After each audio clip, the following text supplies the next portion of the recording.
kapatid na sina Clarice at Shuvi. If just for a minute I'd fall asleep and not dream about you. Morning, y'all. I hate to admit it, I'm out of ideas, I don't know what to do.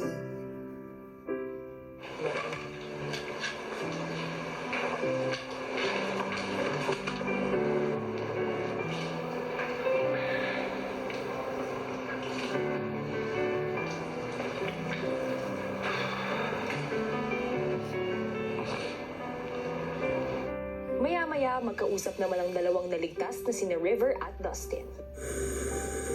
Gusto kaya si Datik lang, no? Grabe, no? Ligtas pa tayo, bro. Dalawa tayo. Take. After fourth. Wow. Nandito pa tayo. Ito pa rin tayo. Tsaka last night's eviction, parang tanggap ko na isa sa atin. Wala, I guess gusto talaga ng tao pa na po dito pa tayo. Si Bianca ibinahagi naman kay Mika ang kanyang hinala. Feeling ko ito na yung era na pumapasok yung mga ex-housemates. So, my theory, Ate Ashley and AC and Emilio. Right? If it's your house challengers era, oh my God, they're right. Oh my God, wala yung size. Maya-maya pa, naghanda na ng kanilang tanghalian ng housemates nang wala ang madalas magluto na si Clarice. Feeling ko adobo at saka itlog na lang tayo for lunch. Okay na lang, nyo. Itlog na lang, no? Tapos, Itlog na lang. masabaw na lang kasi. Kasya lang ito. Ang mga housemates muling naalala ang kanilang Ate Clang. Ate Clang! Mom, house challenger ka muna, pero ikaw yung magluluto. Maya-maya pa, tila gumagaan na ang mood ng lahat. Wow! Teka! Ba't nagluto ka?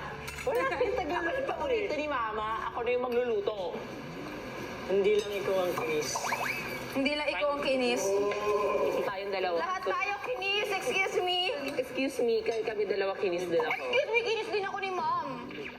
Guys, ano kaya magiging reaksyon ng mom nyo kapag naparod na kayong ganyan? Mom!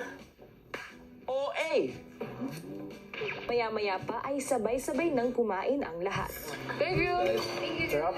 Thank you, Sir. Thank you, Will. Thanks, guys. Everyone.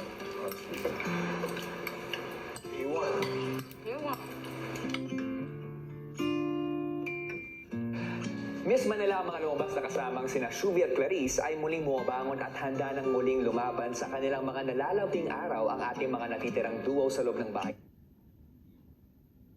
Pero handa na nga kaya sila sa mga paparating na twist ni Big Brother. Yan ang dapat nating tutukan.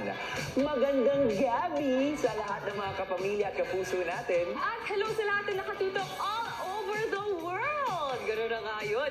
Malapit na nga natin makilala ang ating Big Four duos na aabot hanggang sa Big Night. At gaya ng hinala ng ilan sa mga housemates, ay paparating na nga rin ang duo challengers ni Kuya na hahamon sa mga natitirang duos. Ano nga kaya ang magiging papel nila na may kinalaman sa paghirang ng Big Four? Narito ang kwento. Sa confession room nga ay kausap ni Kuya ang 10 individual na magbabalik bahay para sa isang espesyal na misyon. Kuya!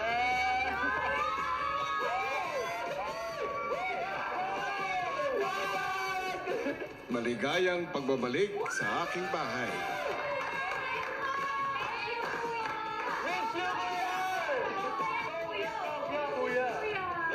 Sige, magkamustahan nga tayo. Kumusta? Kuya, actually, paglabas ko dito sa bahay nyo, sobrang daming blessings po talagang dumating. Nag-guest po ako sa wish ko lang, Kuya. Tapos, papalabas na rin po yung movies and series na ginawa namin since last year. Yan po, work! Lagi po ako sumasayaw, kumakanta pa rin po, mag-host po. We have a movie coming out next month din po. Nung pagkalabas ko po ng bahay nyo, nakapag-shoot na rin po ako ng pelikula. Tapos marami din po naging ganap. So thank you, Kuya, for opening those doors. Kuya, happy to say, may sarili na po akong bahay.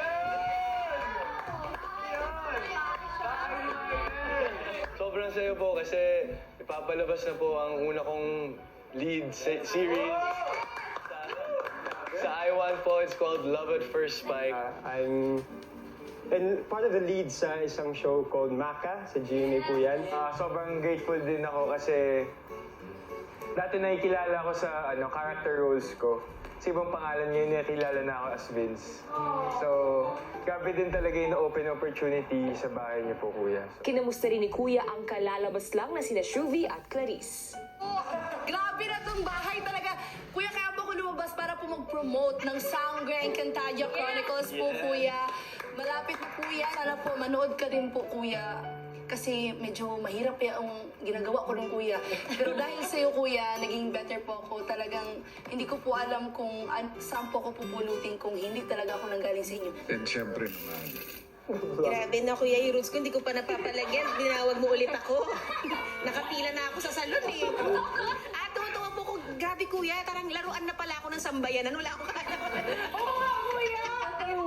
Dami ko na palang anak, Kuya, sa labas. And sobrang saya, Kuya. Ang saya ng pakiramdam na ganun na pala ang influence namin sa labas, Kuya. Ang dami palang nasiyahan sa amin, Kuya. natutuwa naman ako sa... Thank you, Kuya. Una, dahil napaunlakan nyo kayo lahat ng aking imbitasyon. May dahilan kung bakit ko kayo inibitahan. Sa muli ninyong pagbalik sa aking bahay, isang napakahalagang misyon ang nag-aantay para sa inyo. Kayo ay magiging mga duo challengers. Duo din!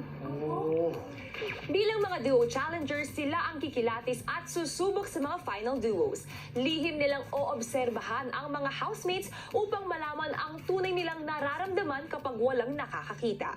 Haharapin din nila ang mga housemates sa mga hamon na susubok sa kanilang galing at paninindigan.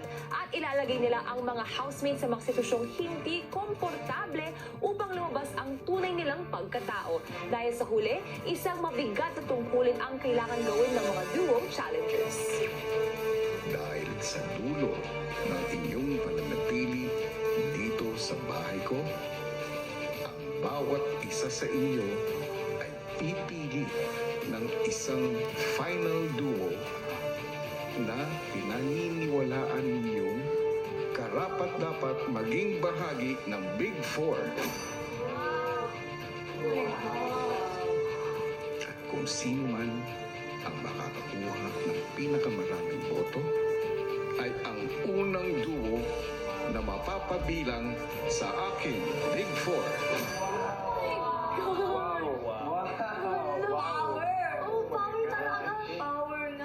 Susunod, I also kind of understand siguro yung mga reason na binigay nila kay AZ. Kasi like, as a celebrity, she should know how to handle rejections, criticism, and judgment in a professional way.